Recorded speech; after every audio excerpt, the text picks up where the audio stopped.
What's up guys, welcome back to another video. My name is Bria, aka Afro.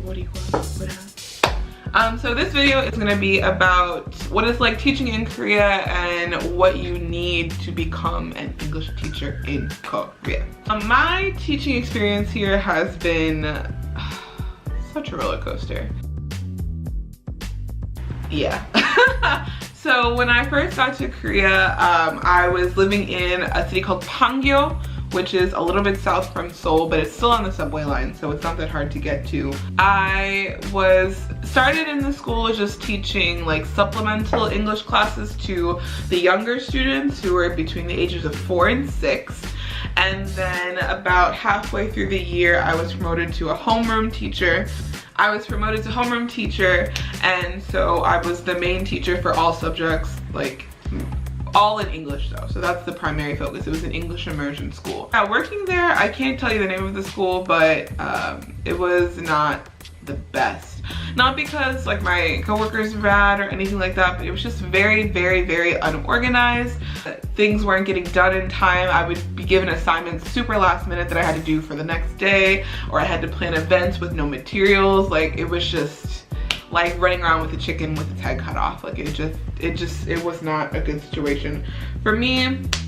But I ended up finishing my entire contract. I stayed through it till the end. I'm here on an E2 visa, which is a teaching visa that all English teachers have. And in that visa, you are not allowed to teach anything else. You need to be very, very, very aware of that. You can't teach math, you can't teach science, nothing. You're only teaching English language courses. Now, how your school decides to call those courses is up to them. But only English language courses. You can actually get reported to immigration and they can revoke your visa if they find out that you're doing other stuff. So take that how you will.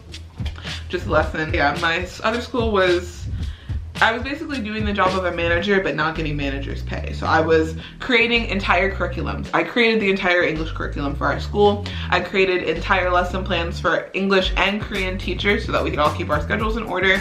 I was picking out textbooks for the school. I was creating special events like for Students' Day, Parents' Day, Halloween, Christmas. I was organizing all of these with my other foreign language co-teachers, and that was just way above and beyond what an English teacher is supposed to do, and way above and beyond my pay grade. You know, your girl is here to get her coins. And she wasn't. So after that, they asked me to renew my contract. I said no. I ended up leaving. I went home for about 3 weeks to visit my family and stuff like that. I ended up coming back to Korea and working at a new academy that I work at now, which I love. I teach between the ages of 8 and 15. Yeah, it's a dope school. It's really great. Your teaching experience here can be really great or really terrible based on the school that you work for. And that's just how it is. If you get a great school, you'll have a great experience. If you get a shitty school, you'll have a shitty experience. And you need to do a lot of research into the requirements of being a foreign teacher before you come here. So watch videos, Google stuff, learn some basic Korean, because coming here totally green without knowing anything is gonna make your life significantly harder. So just be aware of that before you decide to make the decision to come to Korea to be an English teacher. There are a lot of requirements to get a teaching visa. It is not something that you can just do. It also takes some cash. So don't come to Korea thinking, oh, you're gonna just get started getting paid off the bat. That's not how it works. Most jobs, every teaching job that I've worked for, even like short-term jobs, you don't get paid until a month after you start. Their pay is 1 month behind. So like when I started at my school, I started on July 1st.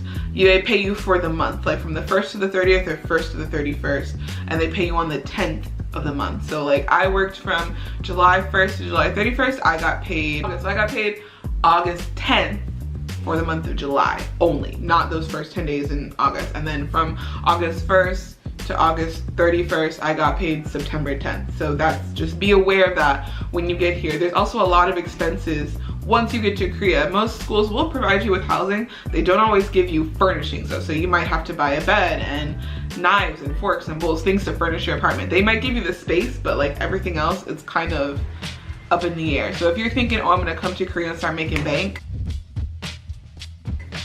no, you're not. You need to definitely budget. Like, I would say coming to Korea to be a teacher, you should at least bring 3 grand with you.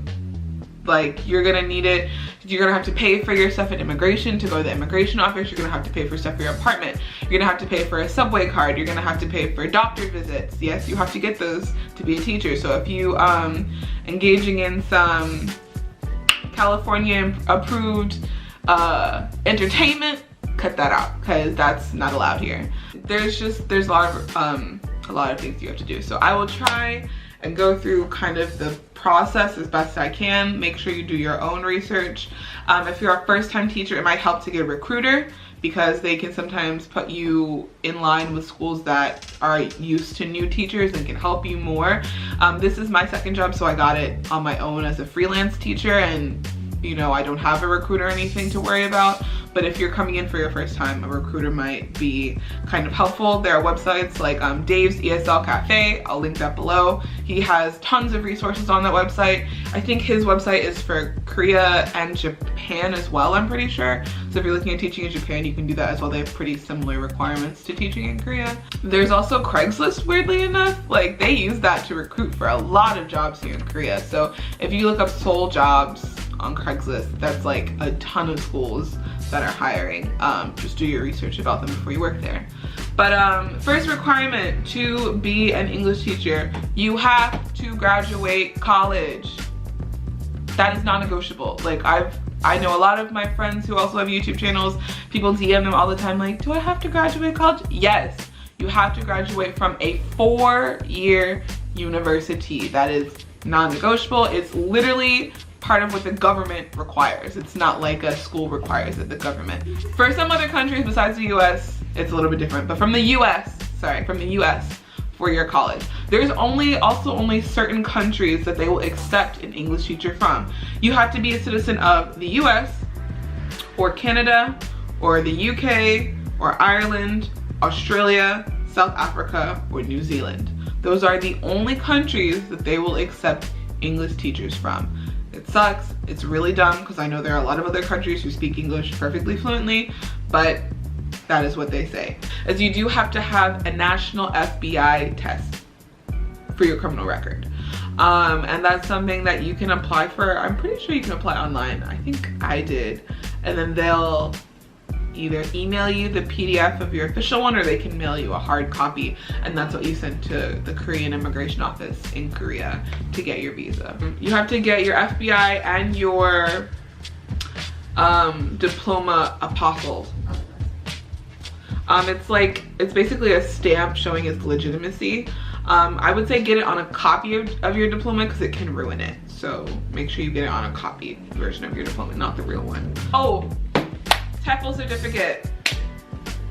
So this is not required by all people, but a lot of schools prefer it. It's teaching English as a foreign language or teaching English as a second language. There are 2 different programs that you can take.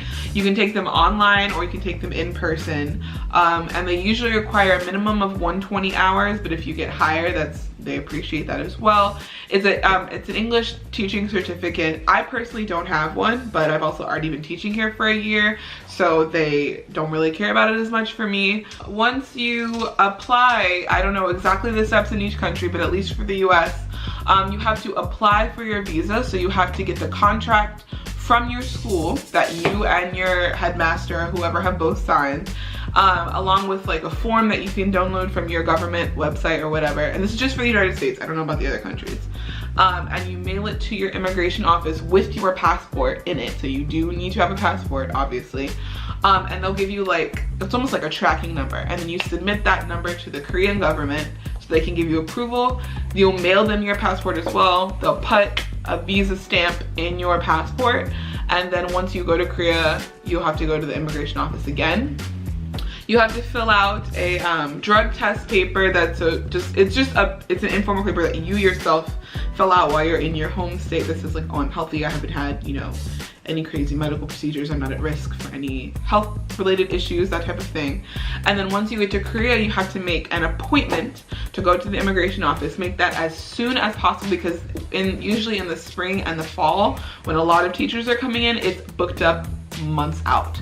So, and you have to have an appointment to be able to go to immigration. You can't just walk in there because there's people there for any number of reasons. You have to make an appointment. So you have to take your drug test. You have to have passport photos. I would say bring at least like 10 with you, because you're gonna need them for the drug test, you're gonna need them for the immigration office, you're gonna need them for the Ministry of Education, you're gonna need them for everything. So make sure you bring passport photos with you, your drug test, I would say like 3 grand just to be safe. Then once you go to immigration, you'll submit all your paperwork, which your school should be able to tell you all the different papers that you'll need. If not, you can Google them and it'll tell you on the immigration website what you need to bring with you. You'll go there, you'll submit all your information, they'll look through all of your stuff, make sure it's legit. They'll give you like a temporary paper that has like your number and stuff on it, and then they'll mail your real like ID card to your school, and you'll get it from them. You're also gonna need a Korean phone number, super important. You need it to do anything. Like if you wanna use mobile apps, you need a phone number. You also are gonna need a subway card. They're like $5, 5,000 Korean won, and you can reload it at will, however you want. And then you need a phone number to be able to get, and your ARC, alien registration card, to open a bank account, and that's the only way your school will pay you. So all of these things kind of follow step by step to get all these things done. But yeah, if you want to live a relatively stress-free life here in Korea, you should definitely prepare for that stuff. I came with so not enough money and I regret it. I mean, I'm okay now, but initially my first couple months here were, oh, the struggle. So just be aware that you should budget accordingly for that stuff. I think the most important thing is to talk to your school. If there's any way that you can talk to a teacher who is already currently working there, you need to ask for that, because that will give you a better understanding of the situation that you're going into. I wasn't able to talk to anyone who worked in my previous school, so you can see why my situation wasn't the best. And then I was actually the first foreign teacher hired at my new school. So I also didn't know, but it ended up being really great. And so now I have other teachers who call me and I can give them an accurate understanding of what's required, because each teaching job requires a different amount of effort or skill or whatever the school wants. So you're not gonna be able to fully understand that unless you can talk to someone before you get hired. So make sure you're trying to do that. If the school isn't letting you, that means there's probably something going on that you may not want to get into. So just be aware of that. If I missed anything or you have any more questions, like leave them in the comments below. I'd be happy to give you my own knowledge about, you know, what is required. Here, is there an age requirement to be a teacher? No. So yeah, so if you graduated college early, like, you can still be a teacher. Yeah, so no age requirement. I wouldn't come here if you're like 18, because, you know, that's a little weird. But I would say if you graduated university, most people are what, like 22, 23 years old. So yeah, I say if that's something you're passionate about, something you're interested in, go for it. And so I think a lot of people who come to Korea are like, oh, I'm just gonna go to Korea and teach and party and drink all the time. And it's like, no, like, you are educating people's children. That is important to them. They want their kids to learn English. So you need to take that part of your job seriously, because that is why you're here.